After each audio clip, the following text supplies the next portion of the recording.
नमस्कार, बहुत स्वागत है आप सभी का स्वराज एक्सप्रेस में। आप देख रहे हैं हमारा खास प्रोग्राम जनता मांगे जवाब। आपके साथ मैं हूं संयम जैन। धान छोड़ो और 15,000 रुपए पाओ। छत्तीसगढ़ में साय सरकार के इस बड़े ऐलान ने सियासत से लेकर किसानों के बीच नई बहस छेड़ दी है। साय सरकार ने ऐलान किया है कि जो किसान धान की जगह दलहन, तिलहन, मक्का या कपास की खेती करेंगे उन्हें प्रति एकड़ 15,000 रुपए की प्रोत्साहन राशि दी जाएगी। सरकार इसे किसानों की आय बढ़ाने और फसल विविधीकरण की दिशा में बड़ा कदम बता रही है, लेकिन कांग्रेस का आरोप है कि किसानों को दिया जा रहा एक नया प्रलोभन है। विपक्ष सवाल उठा रहा है कि जब किसान खाद और उर्वरक की समस्या से जूझ रहे हैं, तब सरकार फसल बदलने की सलाह क्यों दे रही है। ऐसे में सवाल यह है कि क्या 15,000 रुपए का प्रोत्साहन किसानों को धान से दूसरी फसलों की ओर ले जाएगा? क्या इससे किसानों की आय बढ़ेगी? इसी पर चर्चा करेंगे, लेकिन पहले रिपोर्ट देखिए आप।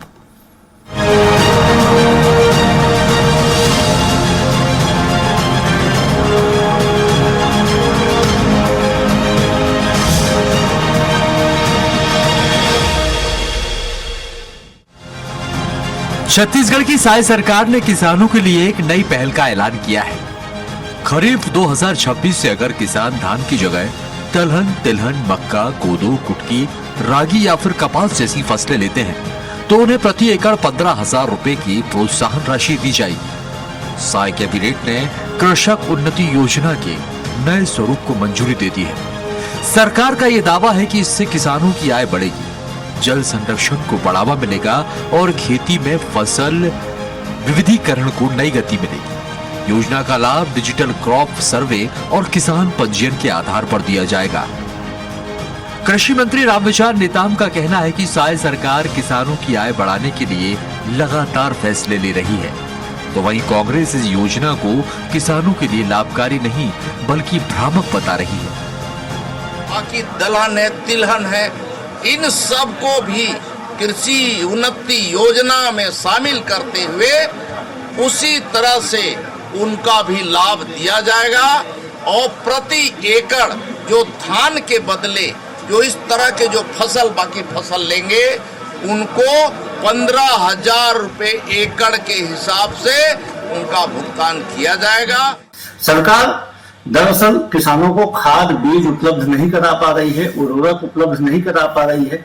आज भी उर्वरकों की जितनी आवश्यकता है सरकार के पास में उतने उर्वरक नहीं है।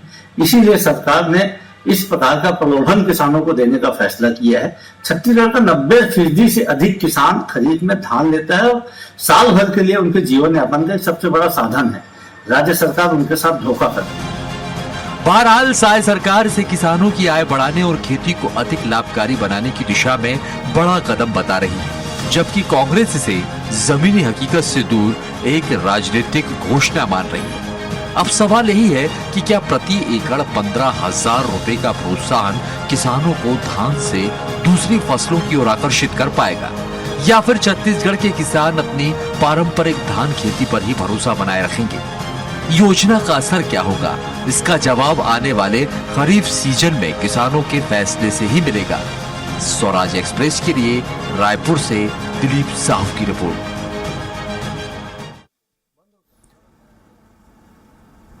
तो मुख्य सवाल यही है कि 15,000 का दाव क्या खेती में परिवर्तन कर देगा, क्या फसल में परिवर्तन कर देगा, ये जानना बहुत जरूरी हो जाता है। हमारे साथ खास मेहमान जुड़े हुए हैं। राजीव चक्रवर्ती बीजेपी प्रवक्ता हैं, स्वागत है आपका। डॉक्टर शिल्पा देवांगन कांग्रेस की प्रवक्ता हैं, आपका भी बहुत स्वागत इस चर्चा में जुड़ने के लिए। लेकिन महत्वपूर्ण यह है राजीव जी, इस वक्त की जो परिवर्तन करने की कोशिश की जा रही है वो समझना बहुत जरूरी है, उसको लेकर आपत्तियां भी है। लेकिन हम देखते हैं कि धान का कटोरा है छत्तीसगढ़, ये कहा जाता है। शुरू से कहा गया कि छत्तीसगढ़ जो है वो धान का कटोरा है, बहुत धान की पैदावार वहां होती है और देश भर में इसलिए धान का कटोरा ये नाम है। और उसके लिए सरकार के वादे हैं, समर्थन मूल्य पर खरीदी को जो आपका वादा है वो भी आज याद दिलाया जाएगा। लेकिन खेती में परिवर्तन एक अच्छी सलाह है, कुछ नई उपज हो, कुछ नई पैदावार मिले, ना सिर्फ प्रदेश बल्कि देश के अंदर कुछ नया मिले, ये जानना ये समझना बहुत जरूरी है। लेकिन क्या कुछ मंशा इसके पीछे, पहले वो जरूर बताइएगा।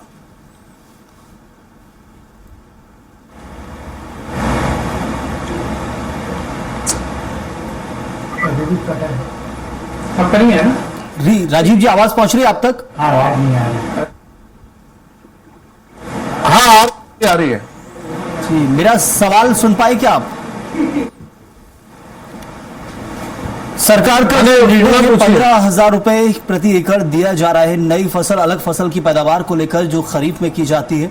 धान से हटकर धान का कटोरा छत्तीसगढ़ कहा जाता है, निर्णय के पीछे क्या मुख्य कारण हम समझें? देखिए संयम जी, मुख्य रूप से छत्तीसगढ़ को धान का कटोरा कहा जाता है और हमेशा से धान के प्रति प्रतिबद्धता, किसान उसके प्रति, किसानों का आग्रह है, उसके प्रति वो लालायित है और अच्छा बोनस मिलता है। इस कारण से पूरा छत्तीसगढ़ धान के प्रति उसकी किसानी करते हैं और उनको एक आदत पड़ चुकी है जैसे। लेकिन ये देखा गया है कि जब तक हम फसल चक्र परिवर्तन नहीं करेंगे, जब तक हम जैविकी परिवर्तन नहीं करेंगे, जब तक हम परिवर्तनशील नहीं करेंगे, तो तब तक हमको दलहन की भी आवश्यकता है, तिलहन की भी आवश्यकता है, सोयाबीन की भी आवश्यकता है।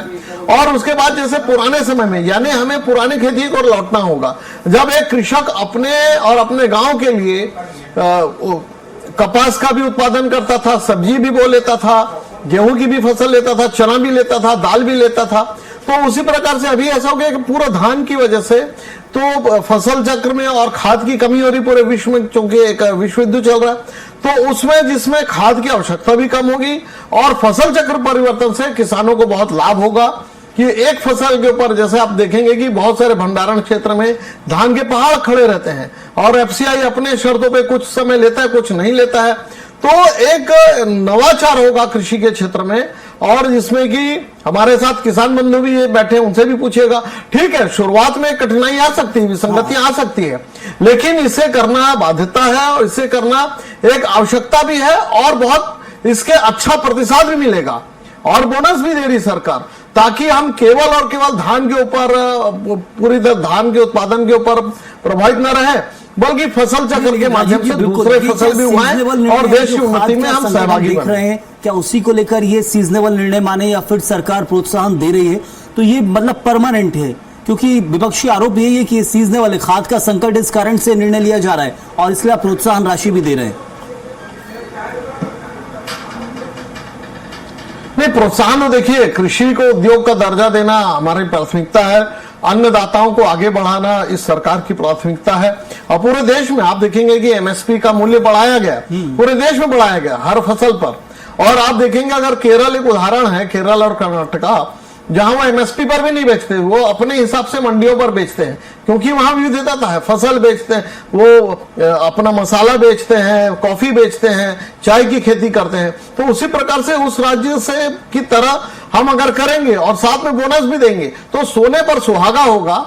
तो ये एक दूरदृष्टि है, एक स्वप्न है कि किसान केवल धान पर माने उनका जो है उस पर निर्भर न रहे, उनकी विविधता करे, फसल चक्र परिवर्तन करे, ताकि किसानों को फायदा हो और जनता को भी एक जो क्राइसिस रहता है कि केवल और केवल दूसरे राज्यों के प्रति हम दलहन और दाल तलहन के लिए हम निर्भर रहते हैं, तो हम हमारा राज्य भी आत्मनिर्भर रहेगा। बिल्कुल। ये शिल्पा जी, आपको ये लग रहा होगा कि धान का कटोरा जो टैग है वो टैग कहीं नहीं जाएगा, वो छत्तीसगढ़ के पास से रहेगा। यदि कुछ किसान परिवर्तन भी करते हैं तो नवाचार होगा, ये बीजेपी मानती है। क्या कांग्रेस को नहीं लगता कि जरूरी भी है? खाद का संकट है, चलिए, जो इस वक्त हम देख रहे हैं कि इंटरनेशनल क्राइसिस इस वक्त बना हुआ है कई चीजों को लेकर, उस कारण सप्लाई चेन बिल्कुल बिगड़ी हुई है और ऐसे में सरकार का यह निर्णय, प्रोत्साहन राशि भी दी जा रही है और इससे फायदा यही है, किसानों को कुछ नया मिलेगा। वो करते आए हैं, हम किसान को कौन होते हैं सिखाने वाले, वो तो खुद करते हैं। यहां सिर्फ सरकार की प्रोत्साहन राशि की बात है। ये सही निर्णय क्या कांग्रेस को नहीं लगता है? आपके सभी दर्शकों और बाकी पैनलिस्ट को नमस्कार करती हूँ। मैं बड़े ध्यान से भारतीय जनता पार्टी के प्रवक्ता की बात सुन रही। कैबिनेट में फैसला लेने से पहले शायद उन्होंने पूरी तरह से जांच पड़ताल नहीं की, ना किसान भाई बहन हमारे अन्नदाताओं से बात नहीं की, क्योंकि ऐसा प्रतीत होता है, क्योंकि ये खुद अपने वक्तव्य में बोल रहे हैं, मेरे भाई खुद अपने वक्तव्य में बोल रहे हैं कि उर्वरक की कमी है, इसमें क्रॉप डाइवर्सिफिकेशन की जरूरत है, उठाव की कमी है, उठाव नहीं हो रहे हैं, पड़े रहते हैं धान, चढ़ते रहते हैं, भंडारण नहीं रहे, ये सारी तकलीफें हैं। वो खरीदी नहीं हो रही है, पोर्टल में पंजीयन नहीं हो रहा है, पिछले बार का जो लक्ष्य था वो पूर्ण नहीं कर पाए, धान का जो लक्ष्य था खरीदी का वो पूर्ण नहीं कर पाए, सारी बातें खुद एक्सेप्ट कर रहे हैं मेरे भाई। इसमें अब ये डाइवर्सिफिकेशन करके दिमाग को और मुद्दों को डाइवर्ट करने का कार्य कर रहे हैं। मुझे तो यही समझ में आया इनके वक्तव्य से। तो मुख्य बात यह है कि किसान आज यूरिया और डीएपी के लिए लाइन में लगा हुआ है और सोसाइटियों में ताले लगे हुए हैं, वहां उपलब्धता नहीं हो रही है, तो खाद नहीं दे पा रहे हैं और 15,000 का सपना दिखा रहे हैं संयम जी। ये क्या मजाक बना रखा है? धान हमारी संस्कृति है, धान का कटोरा है, तो धान की उत्पादकता पर जोर देना चाहिए। एक्स्ट्रा इनकम और एक्स्ट्रा प्रोत्साहन के लिए जिस प्रकार से भूपेश सरकार ने मिलेट को प्रोत्साहन देने के लिए 10,000 राशि का ऐलान किया था, उसी प्रकार से एक्स्ट्रा इनकम होनी चाहिए, तब तक किसान की धीरे धीरे दुगनी होगी। अब आपने कुछ दिन पहले खबर देखी होगी कि कागज में लिखा हुआ था अन्य फसल, और सर्वे में जाकर जमीन पर देखे, खेतों में देखे तो अफीम के फसल पाई गई या अफीम के पौधे और फूल खिले हुए पाए गए। तो ऐसे होते हैं क्या अन्य फसल को प्रोत्साहन देना चाहिए? यही है इनके मायने में। वो कह रहे हैं दलहन और तिलहन की बात कर रहे हैं, वो कह रहे हैं दलहन और तिलहन पे ज्यादा जाना है हमको आगे बढ़कर। देखिए, मैं एक और मुख्य बात कहना चाहती हूँ। हम छत्तीसगढ़ में रहते हैं, मेरे भाई कंपेयर कर रहे थे केरल से। राजीव जी आता हूँ आपके पास, मैं लौटता हूँ, एक सेकंड आता हूँ आपके पास। छत्तीसगढ़ में मेरी एक अंतिम बात छत्तीसगढ़ का जो जलवायु है, वातावरण है, मिट्टी है, वो 99% धान की उपज के लिए अनुकूल है।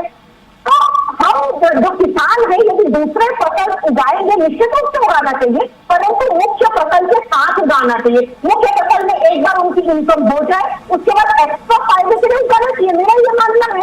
तो यदि हम मुख्य फसल के रूप में दलहन और तिलहन को उगाएंगे तो 20% एक्स्ट्रा तभी होगा जब ऐसा वातावरण बनेगा और शुरुआत होगी। आप वातावरण को चेंज कर देंगे क्या? केरल का वातावरण यहाँ ले आएंगे? ला सकते हैं तो बताइए। वातावरण बनाना पड़ेगा। चलिए मैं और सबसे पहले पारसनाथ साहू जी वो कुछ बोलना चाह रहे हैं, क्या कुछ उनका कहना है इस निर्णय को लेकर, वो जानना भी बहुत जरूरी हो जाता है। जी पारसनाथ जी, ये निर्णय जो लिया गया है, प्रोत्साहन राशि सरकार दे रही है, दलहन और तिलहन की तरफ आगे बढ़ा जाए, धान के सबसे ज्यादा पैदावार छत्तीसगढ़ से होती है और प्रसिद्धि देश भर में है, लेकिन इस निर्णय को कैसे किसान देखते हैं वो भी बताइए। नहीं, वर्तमान में छत्तीसगढ़ का जो कृषि भूमि है वो धान खेती के लिए परिवर्तित हो चुका है। हाँ। कहीं भी भर्री भाटा नहीं है जहां की दलहन तिलहन फसल उपजाई जा सके।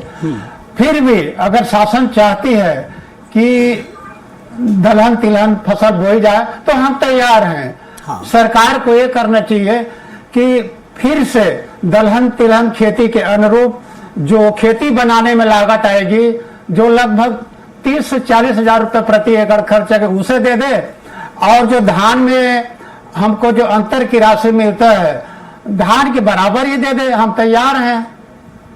और ये जो जितनी बातें हो रही है ना, इससे इसका कोई रिजल्ट आने वाला नहीं है। एक ठोस कार्य योजना बनना चाहिए। जो दलहन तिलहन की फसल है उसको लेने के लिए समर्थन मूल्य में खरीदी की एक कार्य योजना बनना चाहिए, तब तो होगा सफल, अन्यथा यह पूरी तरह कागजी साबित होगा।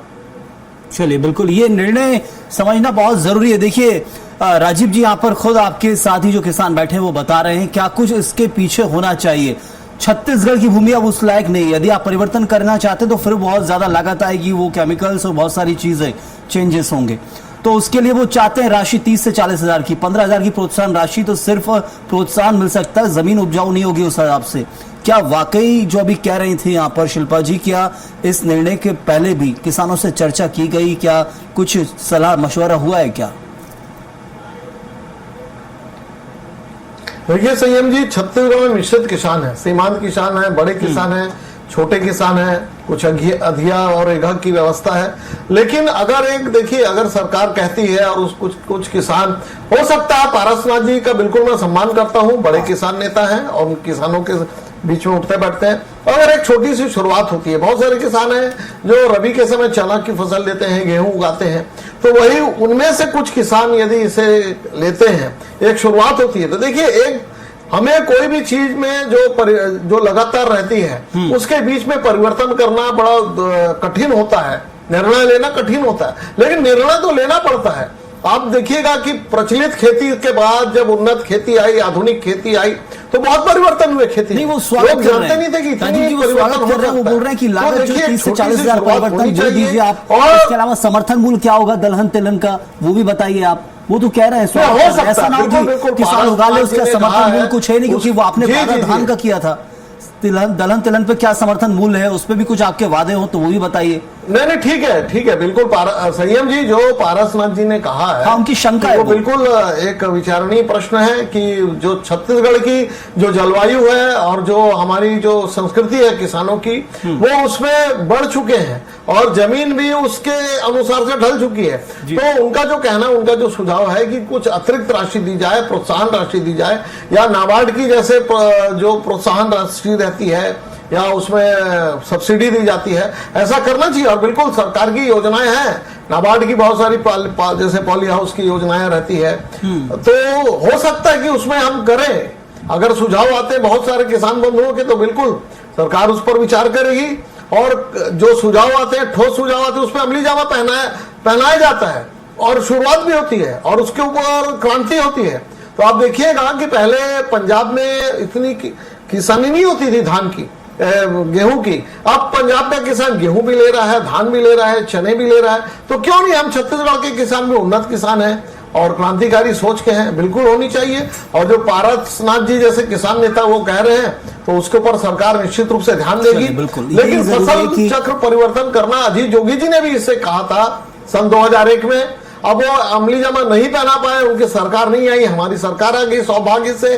तो अगर उन्होंने कहा था, उनकी सोच थी, तो आज भी अगर ये सोच आई है तो इस पर देखिए आज नहीं तो कल हमें काम करना पड़ेगा। पारसनाथ जी कुछ और भी कहना चाह रहे हैं जी, परिवर्तन सरकार प्रोत्साहन राशि दे रही है, तो आगे ये एक सौगात होगी, आगे निर्णय होना चाहिए किसानों के लिए भी और जनता के लिए भी। जी, मैं ये कहना चाहता हूँ कि दलहन तिलहन है, अरहर है, तिल है, अन्य फसलें हैं, आज जो थोड़ा बहुत उत्पादन कर रहे हैं, चाहे रबी में हो, खरीफ में हो, बंदर और बरहा जो जंगली स्वरू इतना नुकसान पहुंचाता है कि हम खेती करना छोड़ दिए हैं। सरकार को चाहिए कि वन्य पशु है से नियंत्रण करे। किसानों क्या ऐसे दुगनी हो जाएगी। सरकार को चाहिए कि इस दिशा में क्यों काम नहीं करते। चलिए, बहुत बड़ी समस्या आपने रखी है, वो छत्तीसगढ़ की समस्या है। अंबिकापुर संभाग ले लीजिए, वो भी इससे त्रस्त है और दूसरे संभागों में भी ये बड़ी समस्या है, क्योंकि वन क्षेत्र भी उतना ही ज्यादा है छत्तीसगढ़ में, पूरा भारत, लेकिन उसका नुकसान किसानों को होता है। शिल्पा जी, अब जो निर्णय लिया गया और ये निर्णय से लग रहा है कि एक डाइवर्सिफाइड है, कुछ बदलाव होगा, बहुत कुछ देखने मिलेगा। स्वागत भी कर रहे हैं, लेकिन कुछ विकल्प भी बता रहे हैं यहाँ पर पारसनाथ जी। देखिए, यदि योजनाएं बनाना है तो मेरे हिसाब से सिर्फ कागजों में योजनाएं नहीं रहनी चाहिए। पहले सर्वे होना चाहिए, कार्य योजना पूरी तरह से चतुर्मुखी विकास कर सके, इस प्रकार की कार्य योजना होनी चाहिए। परंतु आज जो योजना दिख रही है या प्रोत्साहन राशि देने की बात हो रही है, वो केवल एक बात हो रही है, परंतु उससे प्रैक्टिकल रूप में करना कितना मुश्किल है, ये आपने आदरणीय किसान नेता जी से सुना। नहीं, अनुमान लिया किसानों ने, धान खेत छोड़कर दलहन बो लिया संयम जी, 15,000 एक बार में मिल भी गया। फिर क्या होगा? दलहन और तिलहन में एमएसपी की खरीदी की गारंटी क्या सरकार ने दी क्या? बिल्कुल सवाल है। खरीदी किस रेट में होगा, गारंटी की क्या औने दाम पर किसान बेचेंगे, कैसे करेंगे, उसकी कार्य योजना क्या होगी? ना कुछ प्रैक्टिकल रूप से बताया गया, बस प्रोत्साहन राशि देगी। तो मुझे यही लग रहा है कि मुद्दों से ध्यान भटकाने के लिए, मुद्दा क्या है? आज के देश में जो उर्वरक की कमी हो रही है, लगातार कांग्रेस उस पर प्रश्न पूछ रही है, जवाब नहीं मिल रहा है। किसान प्रश्न पूछ रहे हैं, जवाब नहीं मिल रहा है। उर्वरक के रेट, बिजली, पानी की व्यवस्था पहले करिए। नहीं, लेकिन यदि शिल्पा जी देखिए, उर्वरक की जो कमी है वो वाकई कमी है, नेशनल क्राइसिस में वो तो इस वक्त, क्योंकि हम देख रहे हैं इंटरनेशनल सप्लाई चेन जो ठप हुई है, तो ये विकल्प तो तलाशने होंगे ना। वो अलग चीज है, इस विकल्प में जो चीजें निकल कर आ रही हैं, जैसे पारसनाथ जी ने कहा, वो भी हम बात रख रहे हैं, लेकिन ये थोड़ा तो स्वागत योग्य कि हाँ थोड़ा तो चेंज करना ही पड़ेगा। मजबूरी में कर रहे हैं, कारण से कर रहे हैं, लेकिन ये भी जरूरी है ना। तो जो संकट है, मुझसे सवाल लेना चाहिए। हाँ हाँ हाँ, हाँ, संकट है तो उसकी वार्निंग, उसकी चेतावनी हमारे नेता राहुल गांधी जी ने बहुत पहले दे दी थी। ये आज संकट आने वाला है, पहले से तैयारी कर लीजिए। परंतु सरकार पहले से तैयारी नहीं करती है। आपदा कभी बोल कर नहीं आती, परिस्थितियां कभी बोल कर बदल नहीं जाती है। सरकार की जिम्मेदारी होती है। कुल मिलाकर सरकार नाकाम है, परिस्थितियों को फेस करने में सरकार नाकाम है। यहाँ भारतीय जनता पार्टी के प्रवक्ता उत्तर नहीं दे रहे, उर्वरक कब मिलेगा, यदि नहीं मिलना था तो इस प्रकार की बातें, वादा और गारंटी की बातें क्यों कर रही है। बिजली सप्लाई नहीं होता, रेट बढ़े हुए हैं, पेट्रोल डीजल के रेट बढ़े हुए हैं, पूरा का पूरा जो मुद्दा चल रहा है, बिल्कुल ये बात सही है। ये अंतर्राष्ट्रीय समस्या है, राहुल गांधी जी को पता नहीं है। चीजें रख दी, लेकिन आप, मैं चाहता हूँ मुद्दे पर ही रहिएगा। जी राजीव जी, बात रखिए अपनी। वैश्विक संकट की बात हुई, हाँ तब मैंने कहा देखिए, जो अगर मान लीजिए उर्वरक और खाद की कमी है तो ये पूरे विश्व भर में है, और राहुल गांधी जी ने चेतावनी दी। राहुल गांधी युद्ध होने के बाद चेतावनी दिए हैं, और युद्ध लगेगा, ये देश काल परिस्थिति किसी को पता नहीं होता है। लेकिन उसके बावजूद भी मैं आपके चैनल में जिम्मेदारी से कहता हूं कि हमारी पूरी तैयारी है। किसान बंधुओं को खाद की कमी हो सकती है, लेकिन अभाव नहीं होगा, थोड़ी सी अभाव हो सकता है। और बिल्कुल सरकार तैयार है, और फसल चक्र परिवर्तन एक क्रांतिकारी कदम है जिससे किसान भाई अपनी परिस्थिति बदल सकते हैं। और कैश क्रॉप्स की बात है, अगर दलहन तिलहन, शिल्पा जी कह रही थी कि कौन खरीदेगा, अरे एमएसपी के अलावा बहुत सारी फसलें ऐसी है जो मंडी और बाजार में उसे खरीदने के लिए उत्पादक पैकेजिंग कंपनियां रहती है। इस तरीके से मुझे लग रहा है कि आवाज हमारी सरकार उसकी पैकेजिंग करके अंतर्राष्ट्रीय बाजार में जा रहा है वो। अब तो देखिए, बिल्कुल हमें एक सपना सोचना होगा, उस पर कार्य करना होगा। चलिए, कोशिश योजना तैयार है सरकार की तरफ से। नेशनल फूड क्राइसिस देखने को मिल रहा है, सुखद परिणाम होते हैं, पहले भी हुआ है। और भारत के अंदर अलग अलग राज्यों में इससे उभरने की कोशिश जरूर की जा रही है। छत्तीसगढ़ में भी वही एक कोशिश है। पारसनाथ जी, आखिरी सवाल मेरा आपसे है, क्या बदलाव छत्तीसगढ़ का किसान देखता है आने वाले वक्त को लेकर? किस प्रकार का बदलाव होना चाहिए खेती किसानी को लेकर, न सिर्फ इस विषय में बल्कि खेती किसानी पर? चाहे सरकार किसी की हो, हाँ, अगर किसानों के हित में अच्छी योजनाएं लाती है तो हम स्वागत करते हैं। किंतु इस तरह आधी अधूरी योजनाएं अगर पेश किया तो किसानों की आय बढ़ने के बजाय घटेगी, किसान कर्ज में डूबेंगे, उसको आत्महत्या करना पड़ेगा। सरकार कोई भी हो, किसान विरोधी नीति त्यागे, किसान बचेगा तो यह देश बचेगा।